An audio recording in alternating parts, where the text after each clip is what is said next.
বন্ধুরা, রান্না করতে আসলাম। এখন আমি কচুর তরকারি করবো, মান কচুর। তেল দিয়ে দিচ্ছি কড়াইতে। কড়াই আমি বসিয়ে আগে গরম করে নিয়েছি। এখানে আমি চিংড়ি মাছ বেছে নিয়েছি, আর মান কচুটা আমি একটু ভাপিয়ে নিয়েছি এই যে প্রেসারে করে।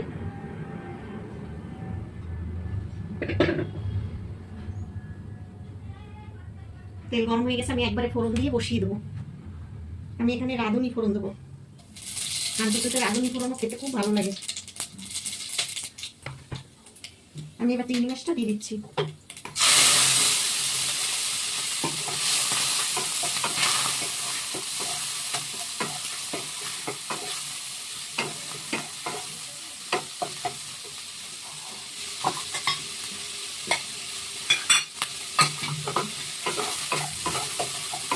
এগুলো ছোট ছোট দেশি চিংড়ি, সেইগুলো খুব নরম হয়ে যায় একদম। চিংড়ি মাছগুলো খেতে এত টেস্ট।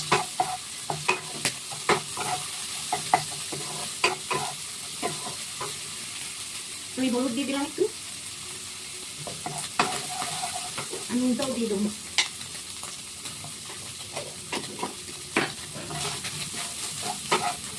কচু তো খুব একটা ভাজবে নেই, সেই কারণে আমি আগে মশলাটা কষিয়ে নেবো।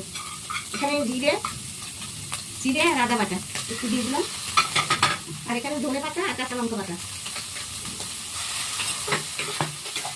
কচুটা একটু ঝাল খাই আমরা, তাই আর একটু দিয়ে দিলাম।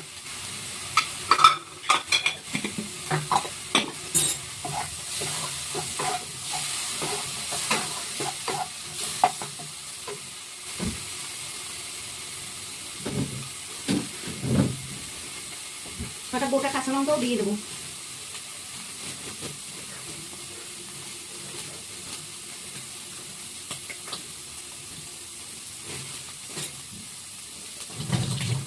চারটি মতো লঙ্কা আমি মাঝখান থেকে ভেঙে দিয়ে দিই। এই কচুটা ঢেলে দিচ্ছি।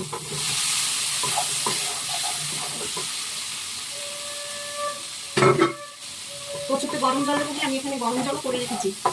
কচুতে যেহেতু একবার ভাপানো হয়েছে, সেটা ঠান্ডা জল দেওয়া যাবে না, তাহলে কচু না শক্ত হয়ে যায়।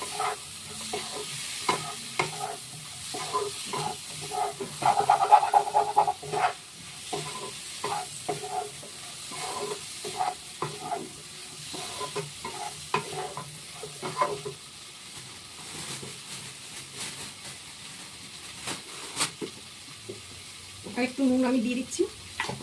নুনটা প্রথমে একটু কম দিয়েছিলাম।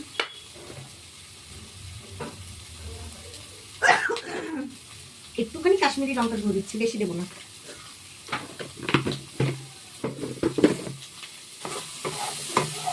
আমি এবার জলটা ঢেলে দেবো, কষানোটা হয়ে গেছে।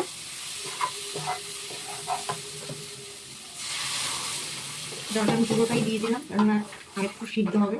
কচুটা আমি পুরো সিদ্ধ করিনি, হাফ সিদ্ধ করেছি।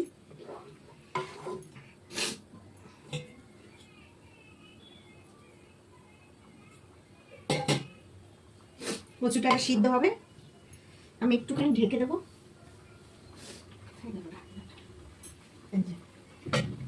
একটু ঢেকে দিচ্ছি। দেখি আমার কচুর তরকারিটা কতটা হলো।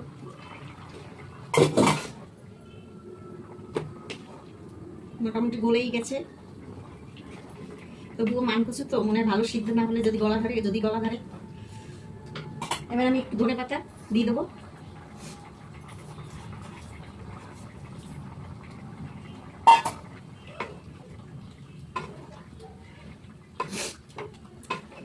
সবই সিদ্ধ হয়ে গেছে মোটামুটি।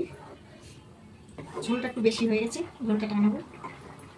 টানাতে সিদ্ধ হয়ে যাবে সব।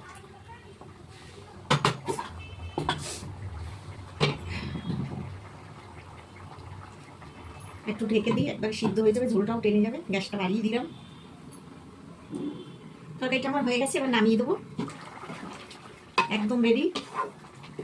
এটুকু ঝোল রাখবো, নাহলে এই ঠান্ডা হলে না মান কচুর ঝোল টেনে নাই। স্টপ করে দিলাম।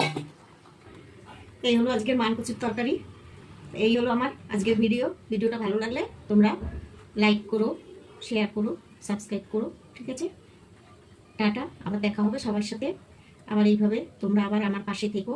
ঠিক আছে, টাটা।